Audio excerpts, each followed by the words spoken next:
Hello everyone, welcome to Toyin Talks. Good morning, good afternoon, good evening, wherever you are watching me from. Thank you for tuning in.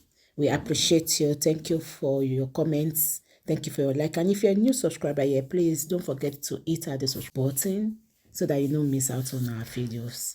Yes, let's dive into this. Today's video is going to be right now. Thank you. Till I'll see you in my next video. Stay safe, stay blessed. I love you all. Bye.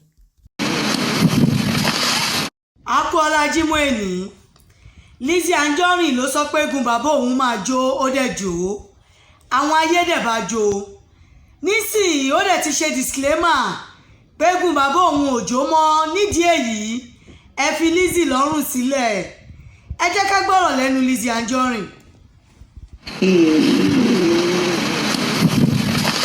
Ẹ̀yin ìyá àgbàlagbà yìí ọ̀dọ̀ yín làwọn ọmọ yín ti kọ́ ohun tó ń ṣe ń sìn.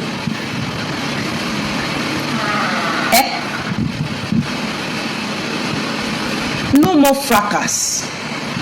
I repeat, no more fracas. Because your next target only a customer ni. And I value. Ṣé ti gbọ́? Ṣé rí tá bá ń sọ̀rọ̀ nípa fracas? Fracas dùn fẹ́ni tó bá fi òótọ́ àti ìbẹ̀rù Ọlọ́run ṣe bírú àwa yìí. Àmọ́ àwọn oníṣẹ́ bí wọ́n pọ̀ ju oníṣẹ́ rere lọ́n díẹ̀. Tó bá dẹ̀ wà nínú fracas má sùn torí pé àwọn tó fẹ́ bà tiẹ̀ jẹ́ gan ò sùn. Tí ó bá dẹ̀ sí fracas kò sí Facebook ẹ gbàgbé bó ṣe ṣẹlẹ̀. Torí fracas ló ń kọ ìwà ìbàjẹ́. Fracas speaker lọ́lọ́run fi ṣe ọlọ́pàá fáwọn oníṣẹ́ bí. Àmọ́ ẹni tọ́lọ́run bá kó yọ tó jẹ́ blogger tó jẹ́ fracas blogger kò ń ṣòun náà Ọlọ́run ọba ni. Bó rí tí wọ́n rò tó ń dá ṣe nǹkan ẹ lórí platform ẹ tó ń ṣàánú àwọn èèyàn fracas speaker tó jó lórí burúkú nú wọn ló máa wá tákù ẹ tó dẹ̀ máa fẹ́ ba ṣe ara ẹ̀ jẹ́ láì ṣeṣẹ́ ẹ̀.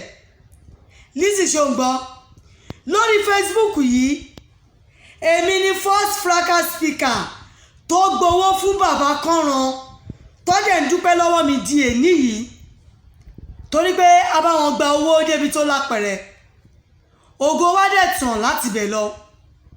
Lórí platform wa yìí náà ẹni tó bá ìrànlọ́wọ́ mọ́tò wá tó fẹ́ máa fi ṣiṣẹ́ jẹun orí platform wa yìí náà láti gbé ọ̀rọ̀ ẹ̀ wá sórí afẹ́fẹ́ tó dẹ̀ bá àánú Ọlọ́run pàdé.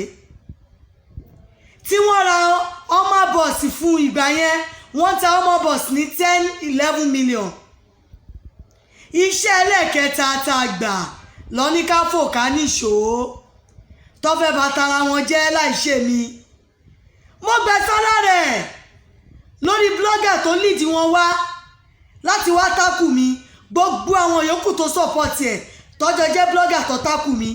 Mo fi títóbi Ọlọ́run ọba gégùn fún wọn pé ogun ẹjọ́ tó ń rò sí mi múnimúni tó jẹ́ ọlọ́pàá kó mú gbogbo wọn kí gbogbo wọn kó fojú balẹ̀ ẹjọ́ kò ń ṣèmi náà ọláàánú kan tí mo fi ṣépè fún wọn wàláì tàláì símọ́bílà làsíláwà gbogbo wọn ló fojú balẹ̀ ẹjọ́ gbogbo àwọn blogger tó tákù mi. Tó bá ti ń finú kan ṣe nǹkan tó lónú méjì gbogbo ọ̀rọ̀ ẹ ló máa lójútùú. Èmi nìyí lọ́jọ́ ẹ̀ní náà mo tún fi ọjọ́ ẹ̀ní mo fi ń dúpẹ́ fọ́lọ́run ọba ni pẹ̀lú àwọn tọ́lọ́run ọba gbé dìde tì mí láti jẹ́rìí sí òótọ́ ọ̀rọ̀ nígbà yẹn.